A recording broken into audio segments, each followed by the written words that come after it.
નૈષ્ઠ કી ભક્તિ, નૈષ્ઠ કી ભક્તિ ઉત્પન્ન કરવા માટે શું કરવાનું?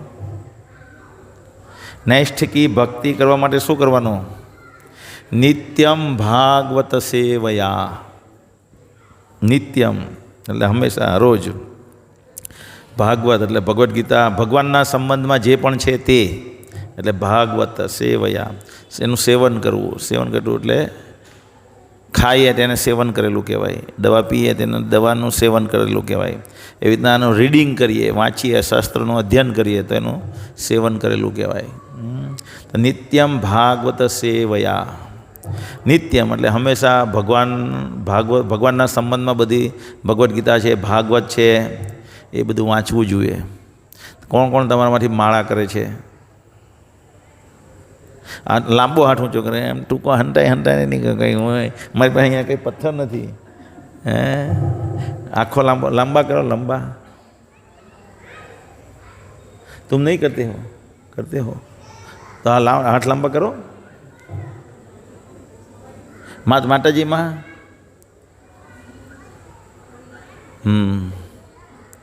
ओके. એટલે પોયરા લોકોને ત્યાંથી લઈ જાઓ ને. તો જે માળા નથી કરતા એને વિનંતી છે કે તે લોકો માળા કરે. એનાથી બે ફાયદા થશે. એક તો જે જીવનનો ઉદ્દેશ છે એના તરફ તમારી પ્રગતિ થશે. આપણે બધાને મનુષ્ય દેહમાં મળ્યો છે મનુષ્ય જીવનનો એક ઉદ્દેશ પૂર્ણ કરવા માટે. દિલ્હી જવું હોય તો નવસારીના પ્લેટફોર્મ પર જવું પડે. દિલ્હી જવું હોય, મુંબઈ જવું હોય તો શું કરવું પડે? નવસારીના પ્લેટફોર્મ પરથી ટ્રેન મળે, સુરતના પ્લેટફોર્મ પરથી ટ્રેન મળે. અને અમેરિકા જવું હોય તો એરપોર્ટ પર જવું પડે, તો ત્યાંથી પ્લેન મળે. એવી રીતે ભગવાનના ધામમાં જવું હોય તો મનુષ્ય દેહમાંથી મળે. આ પ્લેટફોર્મ છે મનુષ્ય દેહ. ભગવાનના ધામમાં આપણે વાપસ જઈ શકાય. તો એ મનુષ્ય દેહનો ઉદ્દેશ છે ભગવાનના ધામમાં પાછું જવું.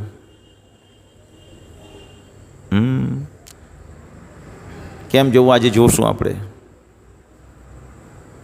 તો એ ઉદ્દેશને પ્રાપ્ત કરવા માટે શું હોવું જોઈએ?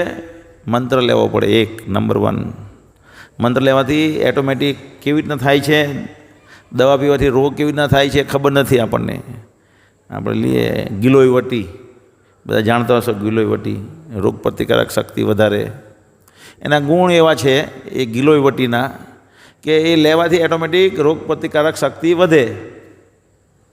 એવી રીતના હરે કૃષ્ણ મંત્રના ગુણ એવા છે કે લેવાથી આપણી ભગવાનના ધામમાં જવાનો જે ઉદ્દેશ છે તેના તરફ પ્રગતિ થાય. ગુણ એવા છે, ભગવાનને મૂકેલા જે ગુણ છે એમાં.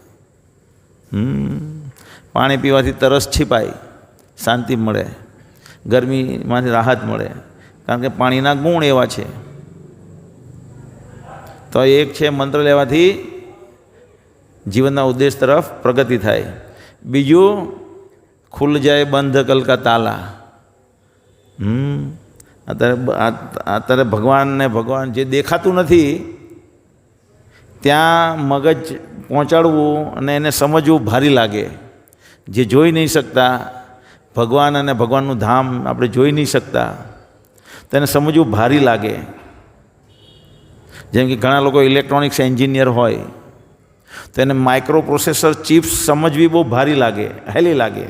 પણ જે ઇલેક્ટ્રોનિક્સ એન્જિનિયર નથી તેને માઇક્રો પ્રોસેસરમાં કેવી રીતના સિગ્નલ ટ્રિગર થાય, કેવી રીતના ડેટા ટ્રાન્સફર થાય, કેવી રીતના એડ્રેસ એનો ઓપન થાય ને એમાં ડેટા ઇનપુટ થાય. માઇક્રો પ્રોસેસર ચિપ્સ આવે ને. કોણ છે ઇલેક્ટ્રોનિક્સ એન્જિનિયર તમારામાં? કોઈ નહીં મળે.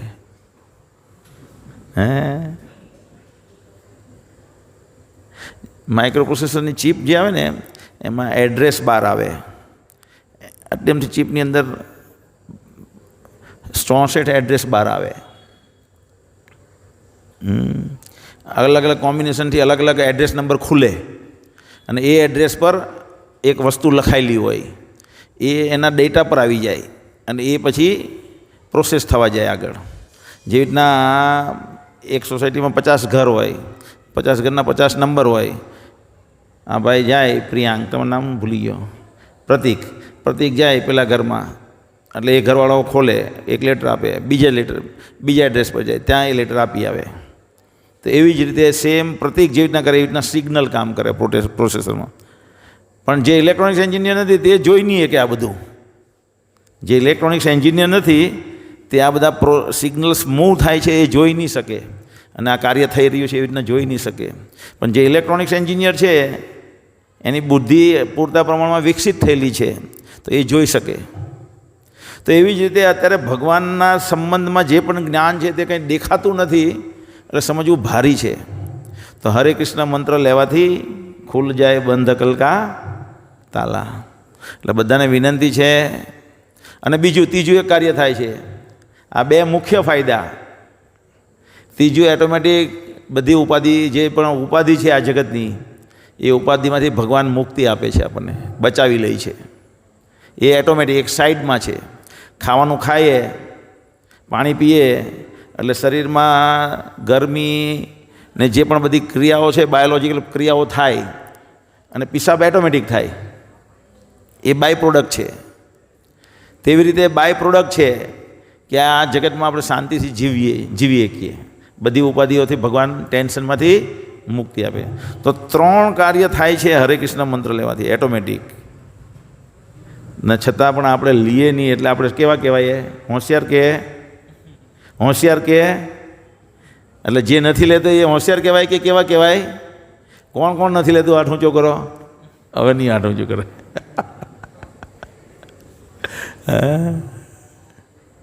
તો આજે આપણે જોઈશું. બધાને વિનંતી કે એટલીસ્ટ 2 માળા કરો, 20 મિનિટ થાય.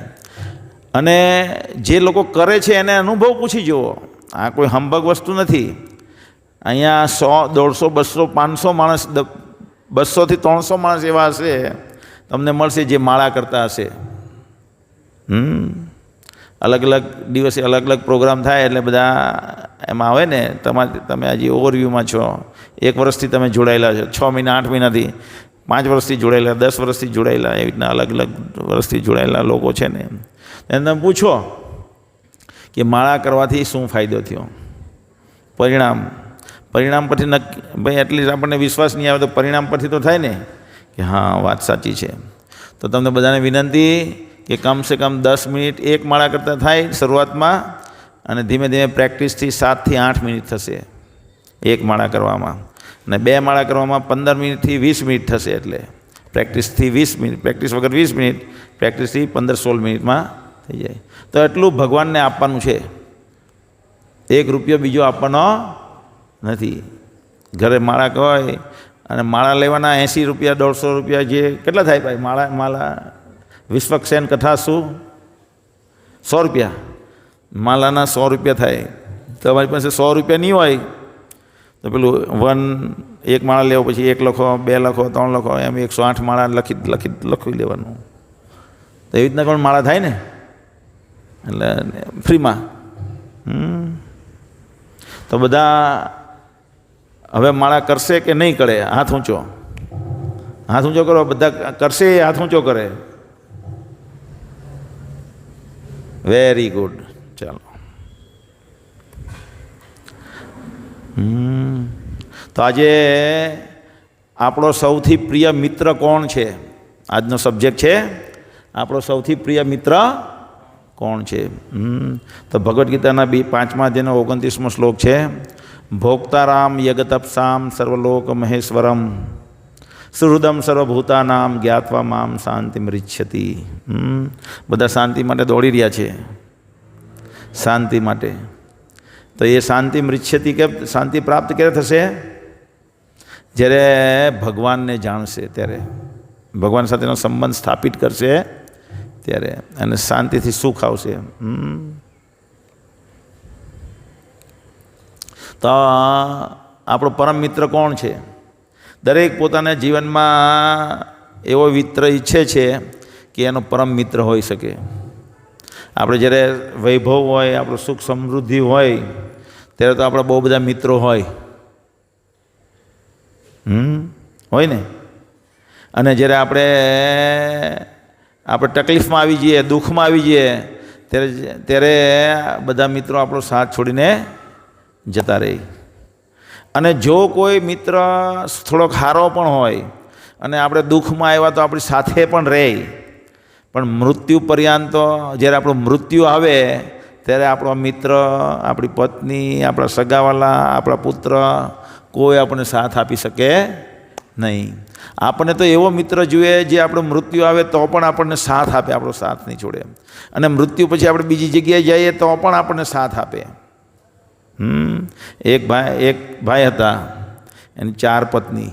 કેટલી પત્ની? 4 પત્ની. અને ધીમે ધીમે અલગ અલગ સમયે 5-5 વર્ષના ગેપમાં લગ્ન કર્યા અને 4 પત્ની બનાવી. અને ધીમે ધીમે એ વ્યક્તિ ગઢો થયો અને મૃત્યુને આરે આવ્યો. મૃત્યુ આરે આવ્યો ત્યારે જોયું કે બધાને વિનંતી કરવા માંડ્યો કે હવે અમારું મૃત્યુ નજીક છે. તો એની જે એકદમ છેલ્લી પત્ની, એટલે કે યુવાન પત્ની હતી, ચોથી, એને પૂછે કે હું હવે નજીકના સમયમાં મૃત્યુ થવાનું છે તો તું મારો સાથ આપીશ ને? તો કે હું તમારો સાથ આપી શકીશ નહીં. તમે મૃત્યુ પામશો એટલે મેં નક્કી કરી લીધેલું છે કે અમારે બીજા લગ્ન કરવાના. તો કે સારું. તો ત્રીજી પત્નીને બોલાવે, એનાથી આગળની પત્ની, એટલે ત્રીજા નંબરની પત્નીને બોલાવે. એને કહે કે હવે હું મૃત્યુ પામવાનો છું, તું મને સાથ તો આપીશ ને? તો કે હું તમને શમશાન યાત્રા સુધી તમને સાથ આપીશ. તો પેલા થાય કે હવે મારા મૃત્યુ પછી કોણ સાથ આપશે? તો બીજી પત્નીને બોલાવે, એની પહેલાં, ત્રીજાની પહેલાં જે બીજી લગ્ન થયા હોય ને તેને, કે તું મને સાથ આપીશ, મારું મૃત્યુ આવી રહ્યું છે. તે કે હું તમને 1-2 વર્ષ વધુમાં વધુ સાથ આપીશ, પછી સાથ આપીશ નહીં. પહેલી પત્નીને બોલાવે, એકદમ પહેલી, ઓલ્ડ ઇઝ ગોલ્ડને. તો કે હું તમને સાથ આપીશ આજીવન, તમે જ્યાં જાઓ ત્યાં સાથ આપીશ. એની ફર્સ્ટ પત્ની. તો આ પહેલી પત્ની કોણ છે? આપણો પરમ મિત્ર પરમાત્મા. પહેલી પત્નીની સરખામણી કોની સાથે થઈ છે? વ્યક્તિની સરખામણી આત્મા સાથે થઈ છે. પહેલી પત્ની કોણ છે? પરમાત્મા. બીજી પત્ની કોણ છે? નામનાઓ આપણી. આપણી પ્રસિદ્ધિ હોય, આપણે મૃત્યુ પામીએ, 1-2 વર્ષ ચાલે, પછી લોકો ભૂલી જાય. પરમાત્મા આપણે જ્યાં જઈએ ત્યાં જાય. કોઈના આપણે બીજા કોઈ પણ શરીરમાં જશે તો આપણી સાથે આવશે. અને ત્રીજી પત્ની કોણ છે? સગાવાલા, આપણા આપ્તજનો, મિત્રો, મંડળો. ત્યાં આપણે ક્યાં લગીને આવે? શમશાન સુધી છોડવા આવે. અને ચોથી પત્ની કોણ છે? ધન સંપત્તિ. એટલે આપણે મરવાના હોય તે પહેલાં ધન સંપત્તિનો એક વ્હીલ બનવા માંડે, થોડીક આને જાય, થોડીક આને જાય, થોડીક આને જાય. એટલે લગ્ન જવા મરવા પહેલાં જ લગ્ન એનું નક્કી હોય કે એ છોડીને જતી રહેવાનું છે. તો આવી રીતે આ જગતમાં આપણી પાસે જે કંઈ છે એ આપણને સાથ આપતું નથી. પણ પરમાત્મા રૂપે ભગવાન આપણે કોઈ પણ શરીરમાં જઈએ એ આપણી સાથે આવે છે. હવે સવાલ એ થાય કે પરમાત્મા કોણ છે અને શું કરવા સાથે આવે? એ શું કરાવે છે આપણને કે આપણી સાથે આવે? આપણને ખબર જ નથી. પહેલાં તો આજે ખબર પડી કે પરમાત્મા આપણી સાથે આવે અલગ અલગ શરીરમાં. તો એ આપણા પરમ મિત્ર છે અને એ શું શું આપણને કરાવવા સાથે આપણી સાથે આવે તે આપણે જોઈશું. हमारा परम मित्र कौन है? भोक्ताराम एक तपसाम सर्वलोक महेश्वरम सुहृदम सर्वभूतानाम ज्ञात्वमाम शांति मृच्छति.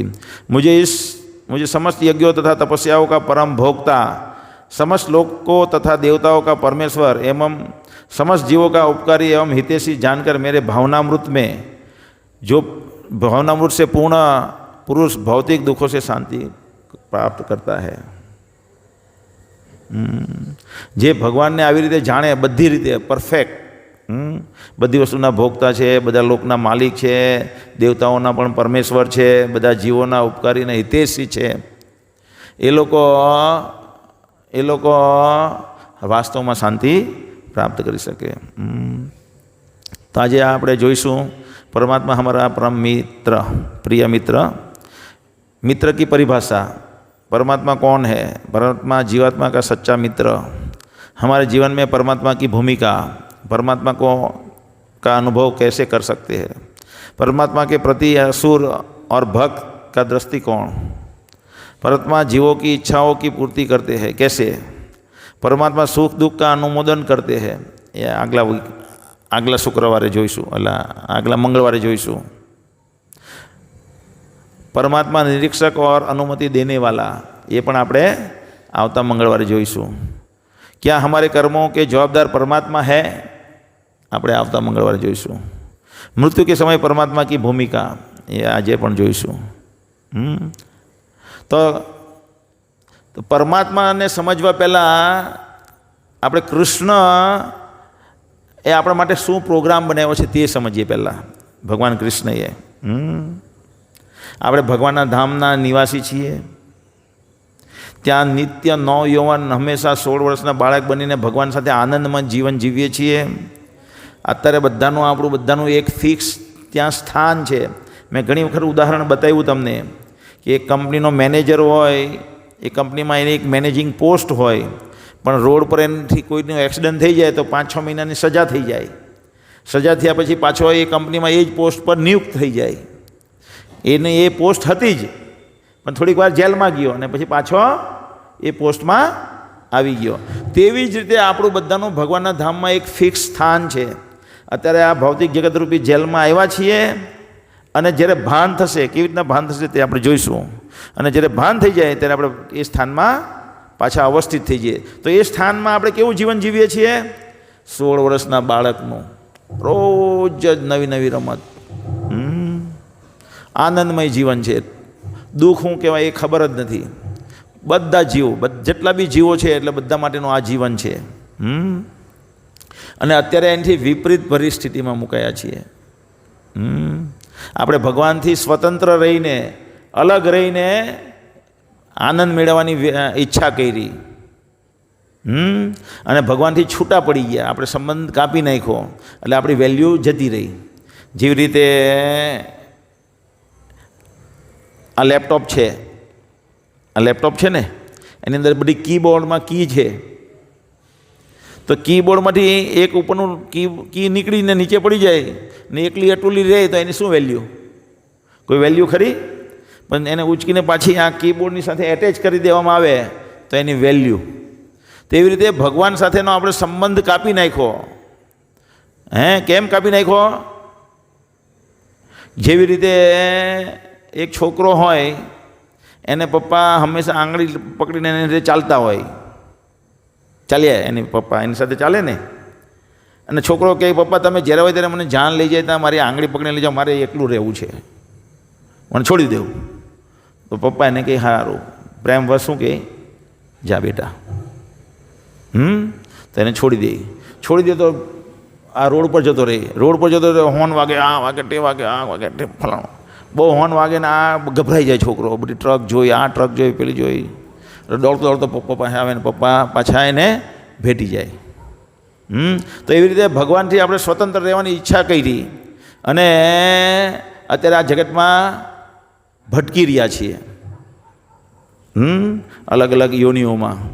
અને ભગવાને પ્લાન કર્યો છે કે આ બધાને પાછા લઈ જવાના છે। હવે આને ભાન કરાવવાનું છે કે મારથી સ્વતંત્ર તમે આનંદ ભોગવી શકશો નહીં, મારે સંબંધમાં રહીને તમે આનંદ ભોગવી શકશો। તો એ ભાન કરવા માટે થઈને આપણને અહીંયા મૂકી દેવામાં આવ્યા અને અહીંયા હવે આપણે કરોડપતિ બાપને મૂકીને ડરની ઠોકર ખાઈ રહ્યા છીએ। તો હવે એ ભાન કરવા માટે બહુ જન્મોથી આપણે આવી રીતના ફરી રહ્યા તો ભૂલી ગયા કે આપણે ત્યાંના નિવાસી છીએ। તો ભગવાને આપણા માટે પ્લાન કરેલો છે અને એ પ્લાનમાં કૃષ્ણ પરમાત્માનું રૂપ ધારણ કરે છે। અને શું છે? પરમાત્મા જીવાત્મા કા સચ્ચા મિત્ર। તો એ પરમાત્મા ભગવાન કૃષ્ણ જે છે આ કે એણે પ્લાન કર્યો કે આ બધાને પાછા લઈ જવાના। તો પહેલાં હું શું કરે, 3 પુરુષ અવતાર લઈ, આમાં છે જી,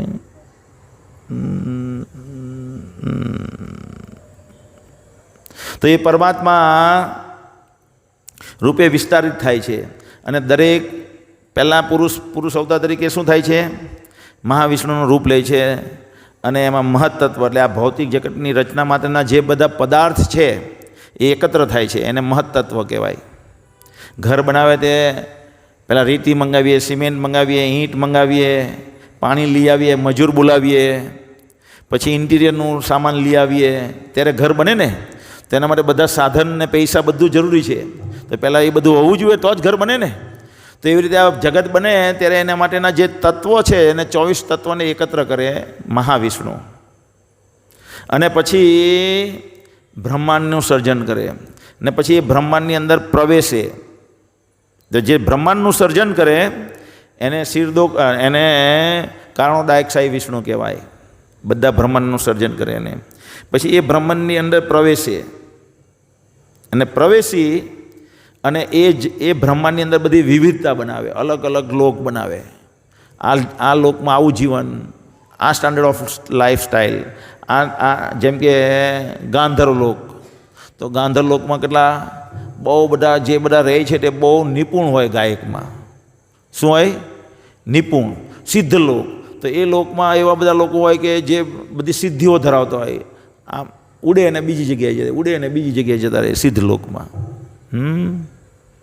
અને ગાંધર્વ લોકો ગાયન કળામાં નિપુણ હોય, અને એટલા બધા સુંદર દેખાતા હોય, એમની 50 પત્નીઓ હોય. તો એવી રીતના અલગ અલગ સ્ટાન્ડર્ડ લિવિંગ, એવી રીતના વિવિધતા બનાવી. કોણે બનાવી? ગર્ભોદાક્ષાહી વિષ્ણુ.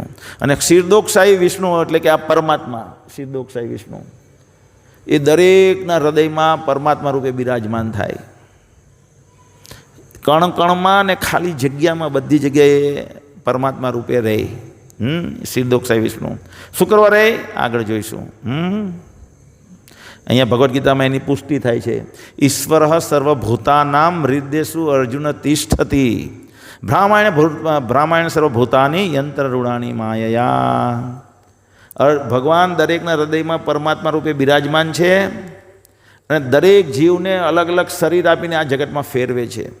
કેમ ફેરવે છે? કારણ કે એની ભોગવવાની વૃત્તિ છે. ઘણી વખત આપણે એવી વૃત્તિ હોય, એ વૃત્તિ કૂતરારૂપી શરીરમાં સંતોષાય. તો પછી જેમ કે આપણે કાચું માંસ ખાઈએ કે મનુષ્ય, કોઈ મનુષ્ય કાચું માંસ ખાઈએ કે નહીં ખાઈએ કે તરત જ બીમાર થઈ જઈએ, બરાબર ને. પણ જો આપણી વૃત્તિ હોય, આપણે ખબર નહીં હોય કે આપણી એવી વૃત્તિ છે, પણ આપણી ડિમાન્ડ એવી હોય મનમાં કે હું કંઈ પણ ખાઉં, મને કંઈ નહીં થવું જોઈએ. તો આપણને ખબર નથી કે આ વૃત્તિ આવી બને, આનું કારણ આ બનશે, તો આપણને સિંહ બનાવી દેવામાં આવે, સિંહરૂપી શરીરમાં મૂકવામાં આવે. તો એવી રીતના અલગ અલગ શરીરમાં આપણને મૂકીને ફેરવવામાં આવે. અને એ શરીરમાં મૂકીને પછી બે જ વ્યક્તિ અંદર રહે. કોણ કોણ રહે? અણો અણિયાર મહતો મહિયાન આત્મસ્ય જંતુર નિદિતો ગુહ્યમ તમકૃત પશ્યંતિ વિતશોકો ધાતુ પ્રસાદાન आन्नम विद्वान आत्मन. परमात्मा तथा अणु आत्मा दोनों ही शरीर रूपी उसी वृक्ष में जीव के हृदय में विद्यमान है. એટલે બે જણા રહે આ હૃદયમાં, આપણે પોતે અને બીજું કોણ રહે? परमात्मा, જે વિસ્તાર પામીને આવ્યા છે કૃષ્ણ, તે પણ રહે. इनमें से जो समस्त इच्छाओं तथा शोक से जो मुक्त हो चुका है वही भगवत कृपा से आत्मा की महिमा को समझ सकता है. એટલે જે આપણે પોતે છે બધી ઈચ્છાઓથી મુક્ત થયા છે, બધી અલગ અલગ ભોગવવાની વૃત્તિઓથી, તે જ પોતે આત્મા છે એમ સમજી શકે છે. બીજું એક છે શ્લોક કે સમાને વૃક્ષે, કે એક વૃક્ષ પર બે પક્ષીઓ બેઠેલા છે. દેખાય છે બે પક્ષી? એક પક્ષી ફળ ખાઈ રહ્યું છે અને બીજું પક્ષી એને જોઈ રહ્યું છે. જે ફળ ખાઈ રહ્યું છે એ બધા ઘણી વખત કડવા ફળ ખાય તો દુઃખ અનુભવે, કોઈ વખત મીઠા ફળ ખાય તો સુખ અનુભવે, અને બાજુનું પક્ષી જોયા કરે છે. બાજુનું પક્ષી એ જોયા કરે છે કે આની મારી તરફ વળવાની વૃત્તિ ક્યારે જાગે છે, મારા તરફ એનું ધ્યાન ક્યારે જાગે છે. જેવું એનું મારો તરફ ધ્યાન વળશે તેવું જ હું તને આ થોડીક વાર સુખ અને દુઃખમાંથી મુક્ત કરીને પરમ આનંદમય સ્થિતિમાં લઈ જઈશ. તો આવી રીતે પરમાત્મા જે છે, જેવી રીતના અર્જુન છે, એ ભગવદ્ ગીતાના પાત્રમાં તમે જુઓ તો એ કયું પક્ષી કહેવાય? ફળ ખાતું પક્ષી કહેવાય. એ વિચારે છે કે હું સુખી થવા, હું દુઃખી થવા, સુખી થવા, દુઃખી થવા, મરી જાય તો બધા દુઃખી થવા, જીતી જાઉં તો સુખી થશું. ખ્યાલ ને, એ સુખ ને દુઃખની કલ્પના કરી. ભગવાન જોઈ રહ્યો છે કે એ મારા આદેશ પ્રમાણે કાર્ય કરવા તૈયાર છે કે નહીં. હું કહું તે પ્રમાણે આદેશ, અને જ્યારે ભગવાન કહે એ પ્રમાણે આદેશ પ્રમાણે કરવા તૈયાર થઈ જાય ત્યારે બધા શોકથી મુક્ત થઈ જાય છે. અર્જુન, થાય છે કે નહીં? તો જીવાત્મા और परमात्मा, परमात्मा શું અંતર છે? પરમાત્મા કોણ હે? તો એ પરમાત્મા આપણા હૃદયમાં આવી રીતે આપણને આ જગતમાં અલગ અલગ શરીરમાં ફેરવે છે અને સાથે સાથે શું કરે છે? તો પહેલાં મેં બતાવ્યું તેમ 3 વિષ્ણુ છે. સિદ્ધોક્ષાય વિષ્ણુ, કારણોક્ષાય વિષ્ણુ અને ગર્ભોદાયક્ષાય વિષ્ણુ. સાત્વત તંત્રમાં એનું વર્ણન છે. વિષ્ણુ ત્રિરૂપાણી પુરુષદાની યથો વિદુ એકમ તે મતઃ સૃષ્ટિ દ્વિતીયમ એવ અંદરસ તૃતીયમ સર્વભૂતસ્થમ ત્યાની જ્ઞાત્વમ વિમુચ્યતે. શું કહે છે? તૃતીયમ સર્વભૂતસ્થમ. તૃતીય એટલે ત્રીજા જે પુરુષ અવતાર છે. કોણ? કારણ સિદ્ધોક્ષાય વિષ્ણુ, જેને પરમાત્મા કહેવાય, તે સર્વભૂતાસ્તમ બધા જીવોની અંદર રહેલા છે. અને જે એને આ 3 વિષ્ણુને જાણી લે છે તે આ બંધનમય જીવનમાંથી મુક્ત થઈને પેલું જીવન મેળવે છે. હવે આપણે જોઈશું કે આ પરમાત્મા આપણા હૃદયમાં રહે કરે છે શું? ભગવાન કૃષ્ણ. તો આપણે આજે એ જોઈશું કે આ આપણે બધાને ભગવાનને કહીએ કે ભગવદ્ ગીતા લેવ, તો એ લોકો કહે કે આ ભગવદ્ ગીતા સાથે મારે શું લાગે વળગે. પણ આ ભગવાન કૃષ્ણ આપણા હૃદયમાં નહીં હોય તો આપણે એકદમ પાગલ માણસને જોયો છે તમે? પાગલ માણસને એને ખબર જ નહીં હોય ક્યાં ચાલી રહ્યો છે, શું કરી રહ્યો છે, લોકો એને જોઈ રહ્યા છે, કોઈ વસ્તુનું ભાન નહીં હોય. એવા જ આપણે પરમાત્મા વગરના વ્યક્તિ એવા હોય. તો પરમાત્મા જો ભગવદ્ ગીતાના 15મા અધ્યાયનો 15મો શ્લોક છે, એમાં કે સર્વસ્ય ચાહમ હૃદય અવસ્થિતો, દરેકના હૃદયમાં હું પરમાત્મા રૂપે બિરાજમાન છું. ભગવાન કૃષ્ણ કહે છે સર્વસ્ય ચા અહમ. ચા અહમ એટલે હું પણ, એટલે બીજું કોણ છે? જીવાત્મા પોતે, જે આપણે આગળ જોયું. 2 જણા રહીને, એક છે જીવાત્મા ને એક છે પરમાત્મા. આ શરીરમાં 2 જણા રહી.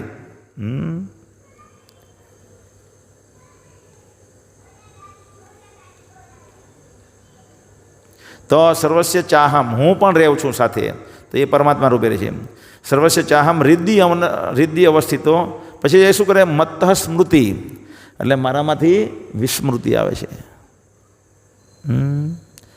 મુત્ત સ્મૃતિ જ્ઞાન અપહોનમ ચ, એટલે ભગવાનમાંથી પહેલાં વિસ્મૃતિ આવે. હવે ભગવાન વિસ્મૃતિ શું કરવા આપે? એટલે ભૂલાપણું ભગવાન શું કરવા આપે? તો આપણે જોઈએ છે કે આ એક જ જન્મમાં ભગવાન કહે છે કે બહુની મેં વ્યતીતાની જન્માની તવ ચા અર્જુના તાની અહમ વેદ સર્વાની ના તમ વેદ પરંતપ.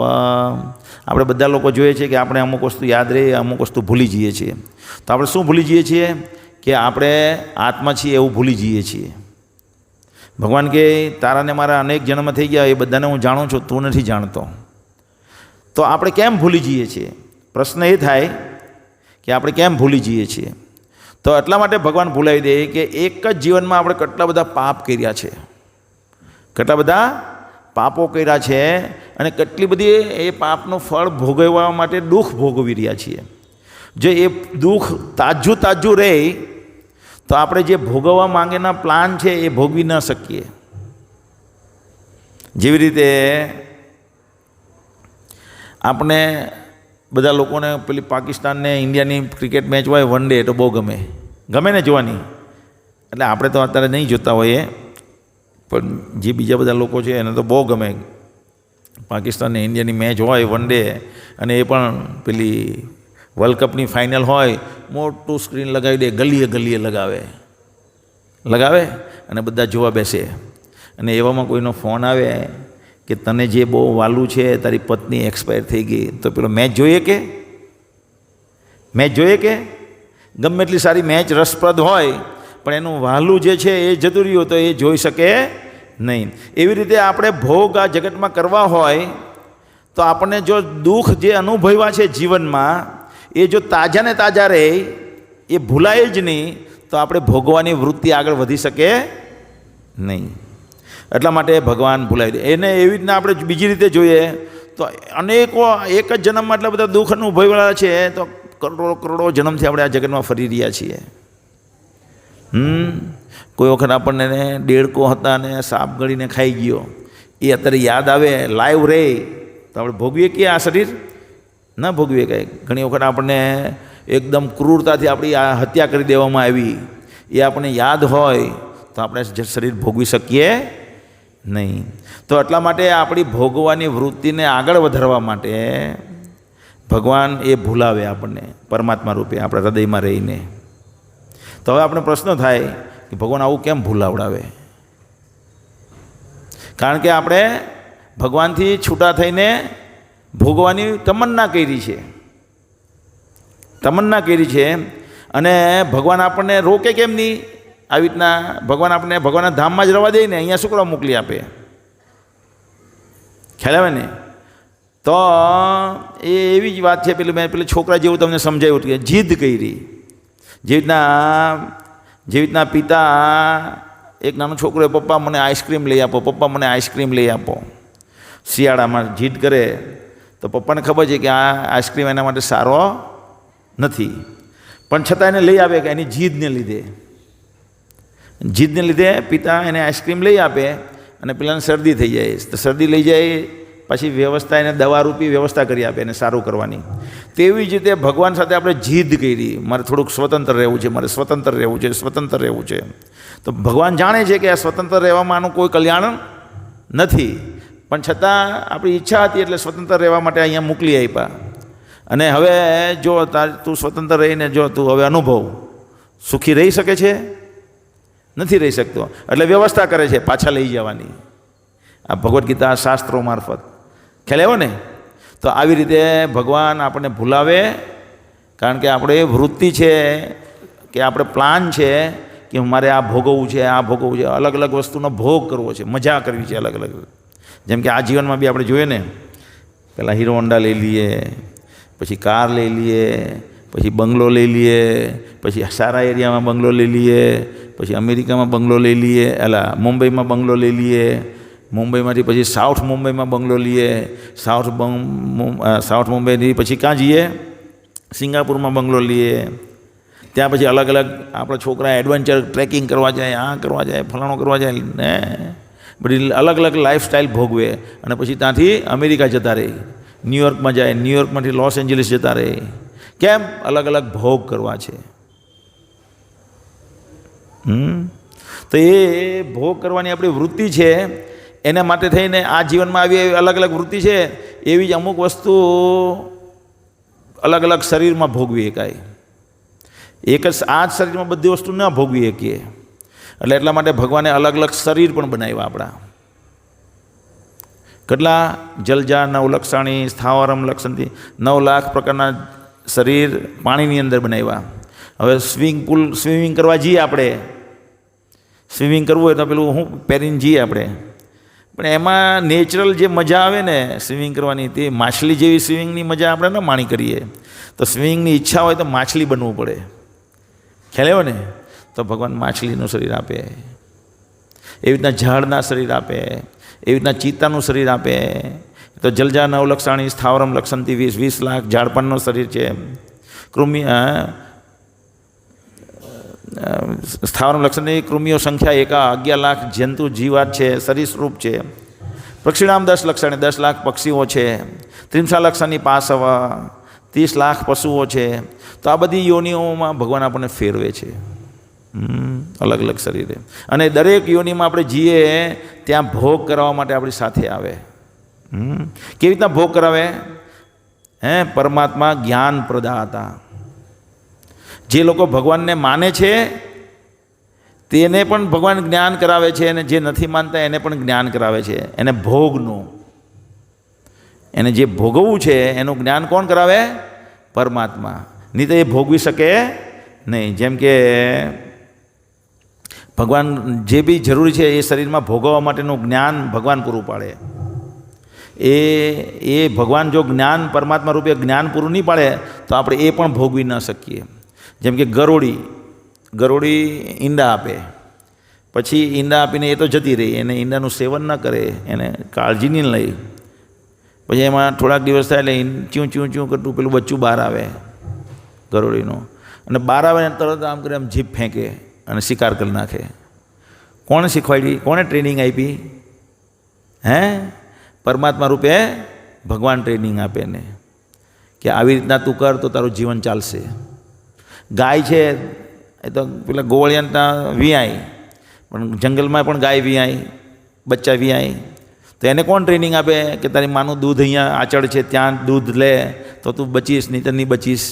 તો એ પરમાત્મા જ્ઞાન આપે, એને દોરી જાય ત્યાં કે અહીંયા તારું જીવન છે. આપણે જોઈએ કે સમુદ્રના કિનારા પર એક સાથે 200 ફૂટ દૂર રેતીમાં ખાડો કરે કાચબી, અને 200 ઈંડા આપે, 150-200 ઈંડા આપે એક હાથે, અને પછી રેતીથી દાટી દે, અને પછી એ તો એને મૂકીને જતું રહે, પછી કંઈ કરવાનું નહીં એણે. અને પછી એ બધા ઈંડામાંથી થોડાક દિવસ થાય ને બધા બચ્ચા બહાર આવે, ચ્યું ચ્યું ચ્યું કરતા બહાર આવે, બધા સમુદ્ર તરફ દોડે. કોઈ તમને દેખાય નહીં પેલી બાજુ દોડતું. જોયું છે તમે આવું? કોઈએ નહીં જોયું? ડિસ્કવરી પર બતાવે છે કેટલી વખત તો બધા સમુદ્રમાં દોડે. તો એને જ્ઞાન કોણ આપે? પરમાત્મા આપે. ત્યારે એવી જ રીતે આપણે આ જગતમાં આવ્યા છીએ અને આપણને આ દુઃખમાં અલગ અલગ દુઃખમાંથી પડ્યા છે, એમાંથી બહાર નીકળવા માટેનું જ્ઞાન કોણ આપે? દદામી બુદ્ધિ યોગમ તમ એને મામુપયાંતિ. ભગવાન બુદ્ધિ આપે એટલે જ્ઞાન આપે કે હવે તું અહીંયા ફસાયો છો. જે લોકો બહુ જન્મ ભોગવીને થાકી જાય એ લોકો પછી ભગવાનને શરણાગત થાય, અને ભગવાન તરત જ એને પરમાત્મા રૂપે ગુરુ મોકલી આપે, ને ગુરુ કરીને એ ભગવાનને જાણીને ભગવાનના ધામમાં જાય. તો ભગવાન જ્ઞાન પૂરું પડે. સર્વસ્ય ચાહમ રિદ્ધિ સન્ના વસ્ત મત્ત સ્મૃતિ જ્ઞાન આપે આવી રીતના ભગવાન. અપોહનમ ચ, અને ભગવાન સાથે સાથે શું કરે? ત્રીજું સ્મરણા, એટલે પરમાત્મા રૂપે સ્મરણ દેતે યાદપણું આપે. આપણે સૂઈ જઈએ રાતે, દરેક વ્યક્તિ સૂઈ જાય, પછી જાગે ત્યારે એને રાતે સૂઈ ગયો ત્યારે તો ખબર નહીં હોય હું આ ભાઈ છું. પ્રતિક, તમારું નામ? પ્રિતેશ, પ્રિયાંક, પ્રતિક, પ્રિયાંક, મિતેશ. મિતેશ છે તમારું નામ. તો હું મિતેશ છું એમ ભૂલી જઈએ આપણે. રાતે સૂતા હોય તો આપણને થોડી ખબર હોય હું મિતેશ છું, અહીંયા સૂતેલો છું, આપણે ભૂલી જઈએ. પછી 9 વાગે કંપનીમાં જવાનું હોય, 8:30 ઉઠીએ તો પરમાત્મા આપણને યાદ કરાવે કે ભાઈ પ્રિતેશભાઈ, તારે તું આ કંપનીમાં નોકરી કરે છે, તારે 9 વાગે પહોંચવાનું હતું, 8:30 થઈ ગયા, જલ્દી કર, તારે જવાનું છે. એ કોણ યાદ કરાવે? પરમાત્મા. જો પરમાત્મા આપણને યાદ ન કરાવે તો આપણે કોણ છીએ એ ભૂલી જઈએ. આપણે ખબર જ નહીં હોય કે આપણે કોણ છીએ. અને એ જ પરમાત્મા આપણને સુવડાવે. આપણે જગાડે પણ એ અને સુવડાવે પણ એ. ઘણા માણસને ઇન્સોમેનિયાનો રોગ હોય. ઇન્સોમેનિયા એટલે ઊંઘ નહીં આવવાનો. ખબર છે તમને? જોયા છે તમે એવા ઘણાને રાતના 2-2, 3-3, 4-4 વાગે લગીને ઊંઘ નહીં આવે? મારી પાસે તો એવા કેટલા બધા કેસ આવી ગયા, કમ્પ્લેન આવી ગઈ કે પ્રભુજી મને ઊંઘ નહીં આવે 3-3, 4-4 વાગે. અને 15-20 દિવસમાં ઘણા તો એવા કેસ હતા, આત્મહત્યા કરે અને 6-6 મહિનાથી દવા લઈને પછી પપ્પા એને છોડતા નહીં હોય, મમ્મી છોડતી નહીં હોય, પત્ની છોડતી નહીં હોય કે આને જો હું છોડીશ તો આત્મહત્યા કરી લે, અથવા ગમે તે એક્સિડન્ટ થઈને મૃત્યુ પામી જાય. એવા લોકો અમારી પાસે આવ્યા ને અમે 15-20 દિવસમાં ઓકે. કેમ? કારણ કે પરમાત્મા આપણને જ્યારે કૃપા વિચારોમાંથી સ્વિચ ઓફ કરી દે તો આપણે ઊંઘી શકીએ, નહીં તો ઊંઘી શકાય નહીં. જ્યારે ઊંઘવું એ બી એક ભગવાનની કૃપા છે. જો ભગવાન પરમાત્મા રૂપે કૃપા ન કરે તો કોઈ માણસ ઊંઘી શકે નહીં. આ ભગવાન કૃષ્ણ આપણને જીવડાવે, જ્ઞાન આપે, સુવડાવે, જગાડે અને કહે કે મારે ભગવાન સાથે કંઈ લાગે વળગે નહીં. એટલે જે વ્યક્તિ આ નથી જાણતો એ આપણે આગળ જોઈશું. એને પણ ભગવાન આ જ કૃપા આપે, જાણે છે એને તો આપે જ છે, એના માટે ભગવાન વિશેષ કૃપાળુ છે.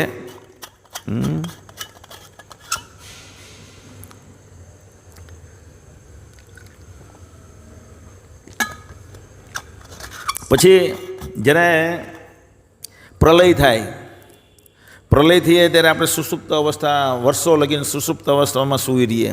રાતે જેમ સૂઈ રહીએ થોડા કલાક માટે આપણે ભૂલી જઈએ અને પાછું ભગવાન જાગ્રત કરાવે.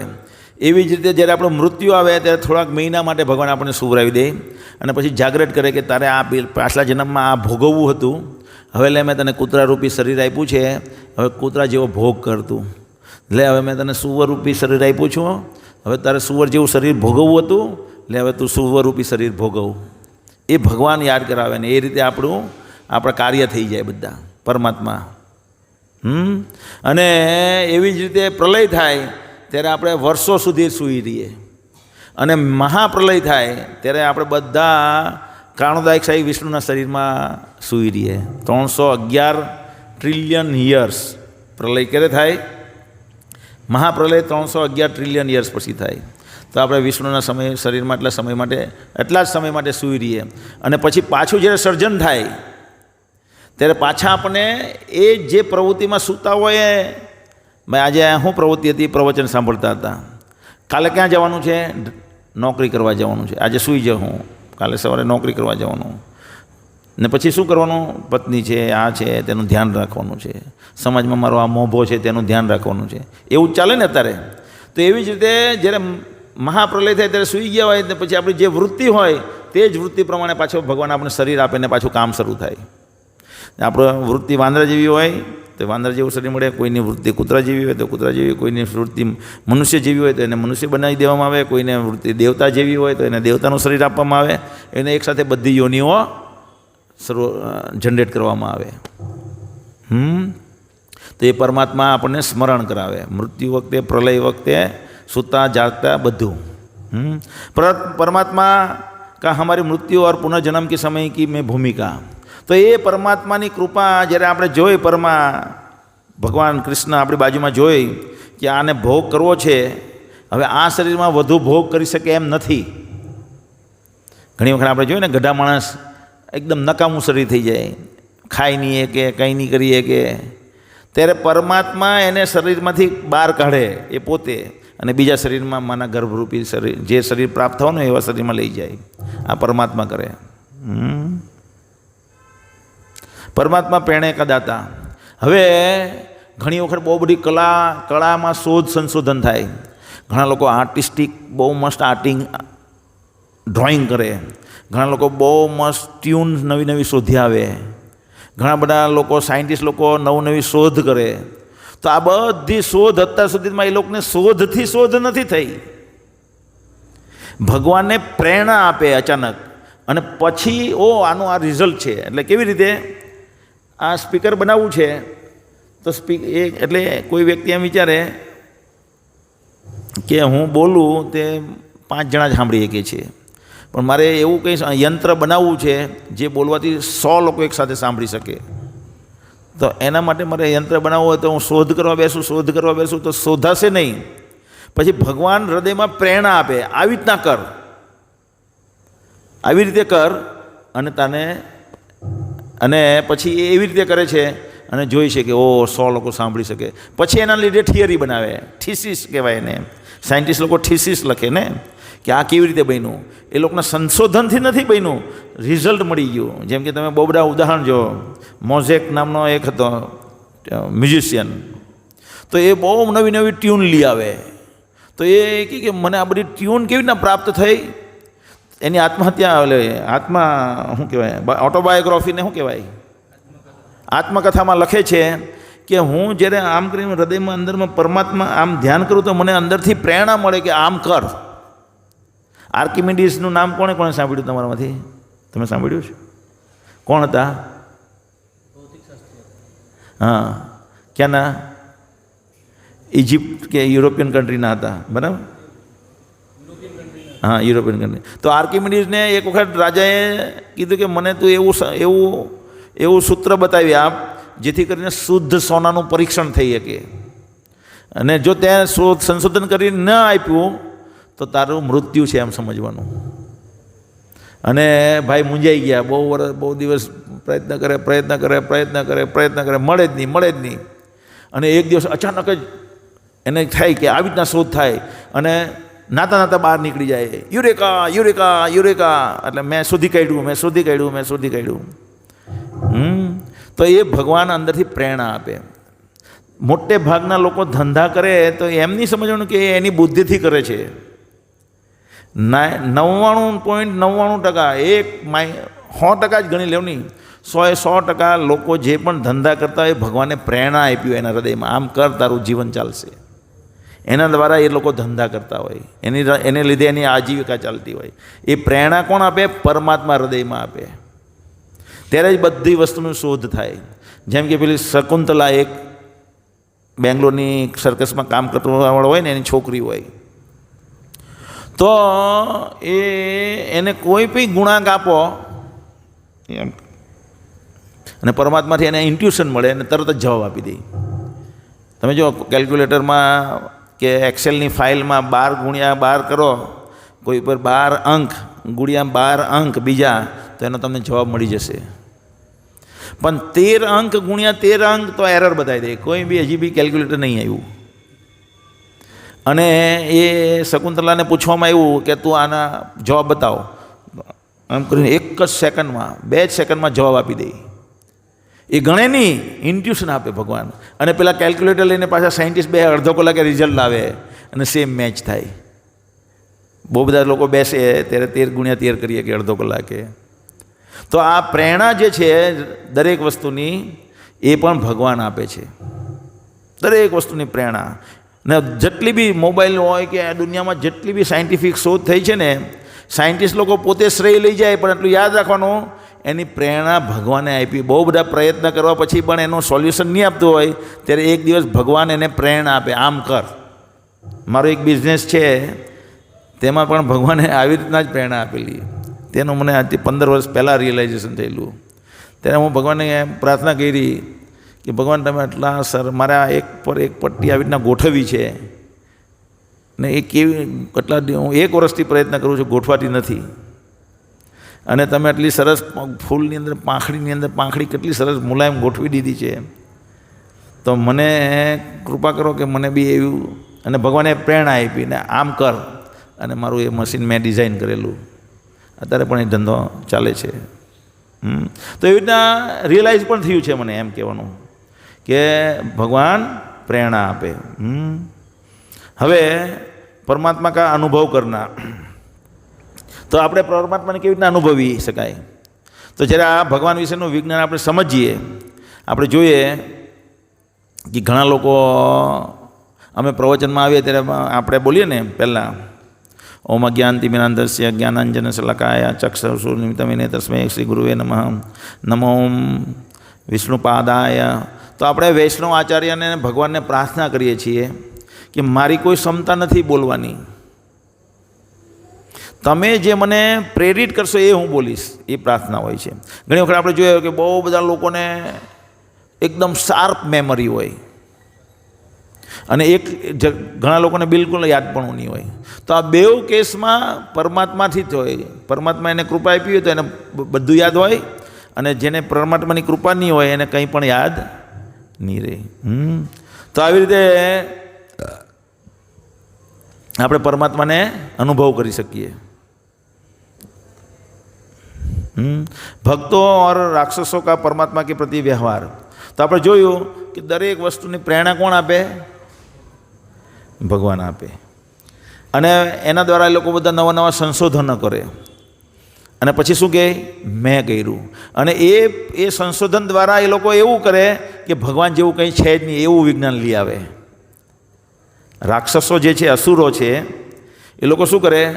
બધી વસ્તુ પરમાત્મા દ્વારા થતી હોય છે, પરમાત્માની કૃપાથી થતી હોય છે, અને એ લોકોનો સંશોધનનો ઉદ્દેશ શું છે? ભગવાન જેવી કંઈ વસ્તુ, પરમાત્મા જેવી કંઈ વસ્તુ છે જ નહીં. જ્યારે ભગવાનના ભક્તો જે છે એ હરેક સ્ટેપે જોઈ છે કે આ જે પણ મને પ્રાપ્ત થયું છે એ ભગવાનની કૃપાથી પ્રાપ્ત થયું છે, અને એ ભગવાનને અર્પણ કરે છે. જે લોકો નથી જાણતા એને પણ ભગવાન આપે છે. પાછા ભગવાન કેટલા દયાળુ છે તે જુઓ. જે લોકોને આ વિજ્ઞાન નથી ખબર, આપણે જોઈએ ને કે ભાઈ તમે ભગવદ્ ગીતા લેવો, ભગવાન તમને કેટલો પ્રેમ કરે છે અને તમને કેટલા આનંદમાં રહેવા માંગે માટે થઈને તમારા માટે આ બધું કેટલું આ જગતનું આયોજન કર્યું જેથી કરીને તમે પાછા જઈ શકો. આપણે ઈચ્છા કરી ને કે મારે તમારાથી સ્વતંત્ર રહેવું છે, તો ભગવાન કહે ભાઈ તું સ્વતંત્ર નહીં રહી, કંઈ તારી યોગ્યતા નહીં, તું દુઃખ અનુભવીશ. પણ આપણે જીદ કરી નહીં મારે સ્વતંત્ર રહેવું છે, સ્વતંત્ર. તો ભગવાન કહે લે આ જગતની સર્જન કરી આપ્યું આપણા માટે. હવે અહીંયા આવીને આપણે જોઈએ છીએ કે આપણે દુઃખી થયા છીએ અને જ્યારે ભાન થઈ જાય ત્યારે તરત જ આપણે પાછા એની તરફ વળીએ છીએ.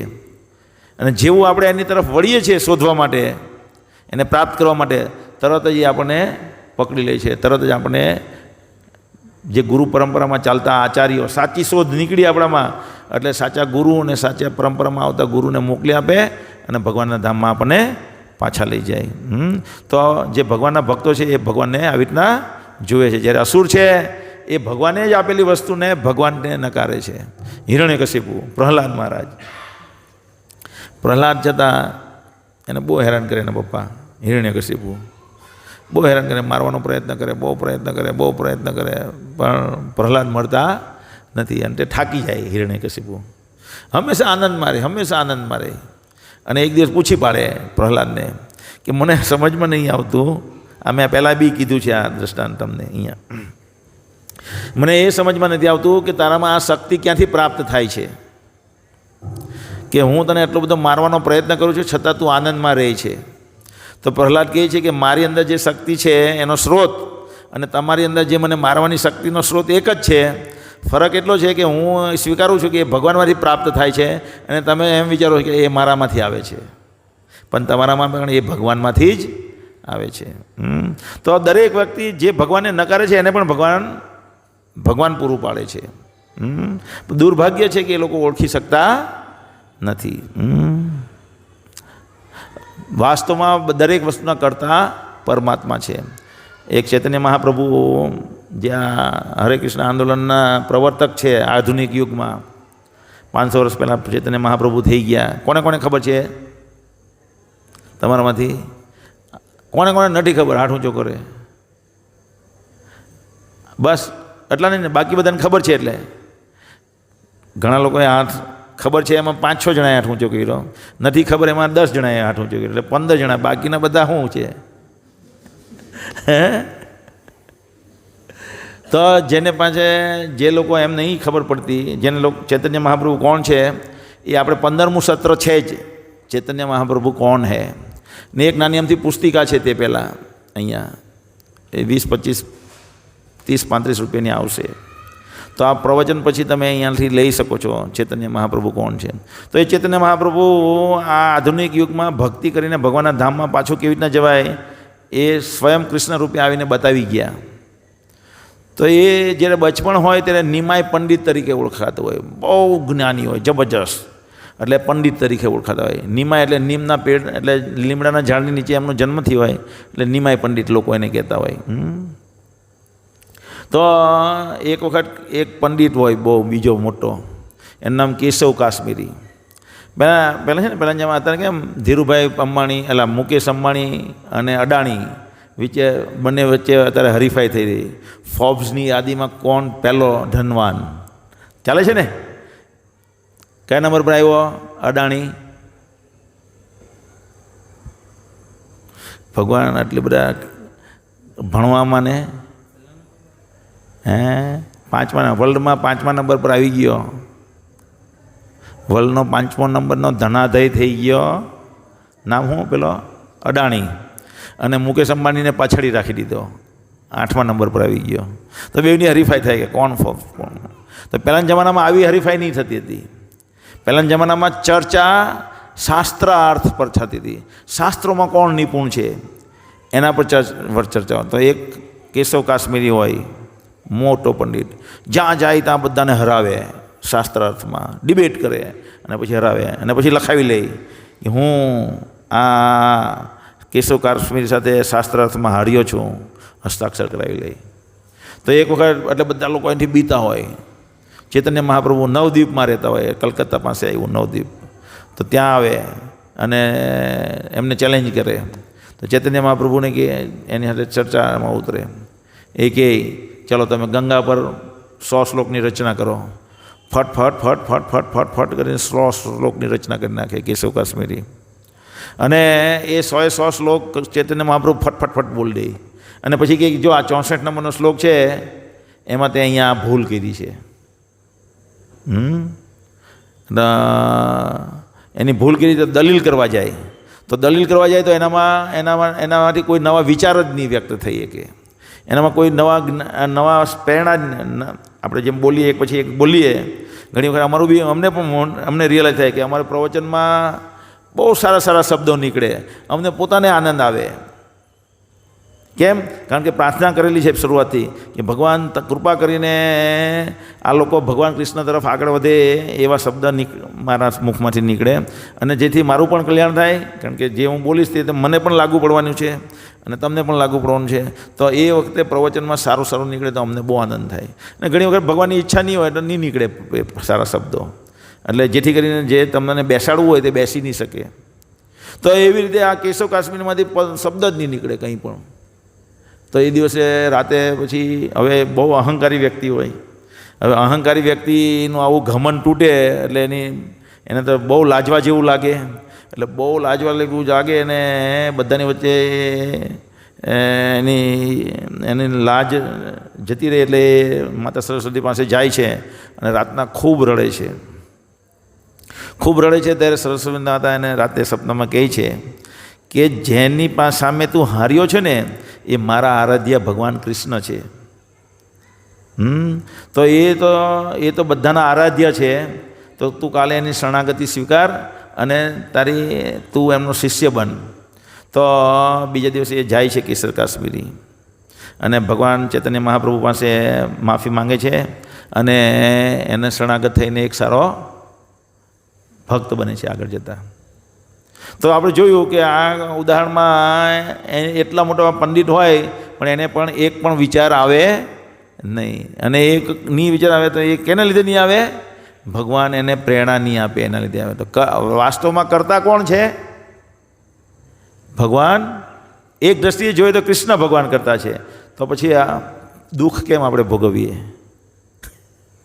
દુઃખ આપણે ભોગવી રહ્યા છે ને, કર્મનું ફળ ભોગવી રહ્યા છે.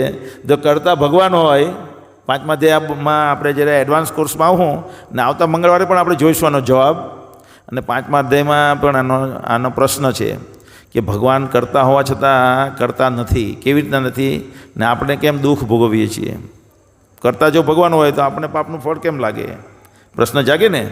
તો એ વાસ્તવમાં એક રીતે કરતા ભગવાન જ છે, પણ કેવી રીતે ભગવાન કૃષ્ણ છે ને આપણે કેવી રીતના એનું પાપ ફળ ભોગવીએ છીએ તે આવતા મંગળવારે આપણે જોઈશું.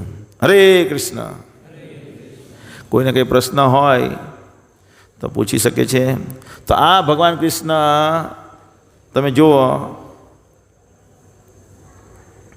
કેટલા કૃપાળુ છે આપણા પર. દરેક વસ્તુ ભગવાન કૃષ્ણ આપણે કરાવે છે. આપણું જીવન અત્યારે ચાલી રહ્યું છે, આપણે જોઈ રહ્યા છે, બોલી રહ્યા છે, આપણામાં વિચાર વ્યક્ત થઈ રહ્યા છે. એ કૃષ્ણ ભગવાન આપણને એ સ્મરણ કરાવી રહ્યા છે. ખાઈ રહ્યા છીએ આપણે તો ખાવાનું પણ આપણે ભગવાન કૃષ્ણની કૃપાથી ખાઈ રહ્યા છીએ. આપણે આપણા હૃદયમાં રહીને તમે વિચારો, એ ભગવાન કૃષ્ણ આપણને પાછા લઈ જવા માટે અને ત્યાં પણ જીવડાવવા માટે આપણા દરેકના હૃદયમાં રહે છે. ત્યારે આપણે આ બધું ભોગવી શકીએ છીએ. જેવી રીતે પેલું નાનું બાળક પપ્પા પાસે જીદ કરે ને, પપ્પા મારે કાર. પપ્પા કહે તું કાર નહીં ચલાવી કે? પેલો કહે નહીં મારે કાર ચલાવી છે, મારે કાર. પપ્પા શું કરે? ડિઝનીલેન્ડમાં લઈ જાય. ક્યાં લઈ જાય? ડિઝનીલેન્ડમાં. પછી એક રમકડાની કાર લે, પેલી ઇલેક્ટ્રિકથી ચાલતી, એમાં પોતે બેસે ને પેલા છોકરાને ખોળામાં બેહાડે અને પછી ભગવાન પપ્પા ચલાવે એક્સિલેટર. એટલે જો બેટા આમ કર, જો આમ પપ્પા સ્ટેરિંગ ફેરવે અને એને એમ થાય હું ફેરવી રહેલો છું. ફેરવતો કોણ હોય? સ્ટેરિંગ પપ્પા. અને એવી રીતના એક્સિલેટર કોણ આપતું હોય? પપ્પા. પણ એને થાય હું ચલાવી રહ્યો અને ભૂમ દેખીને અથડાઈ જાય, જો અથડાઈ ગયું. તો પેલાને રિયલાઇઝ થાય, પેલા થાય કે મારે લીધે અથડાઈ ગઈ, પણ બધું થતું હોય એના પપ્પાને લીધે. એવી રીતે આપણા જીવનમાં દરેક વસ્તુ, દરેક ક્રિયાઓ ભગવાનની, પરમાત્મા કૃપાથી થઈ રહી છે, પણ આપણે એટલા બધા અજ્ઞાની છીએ કે આપણને આ વસ્તુનો નોલેજ નથી. હરે કૃષ્ણ.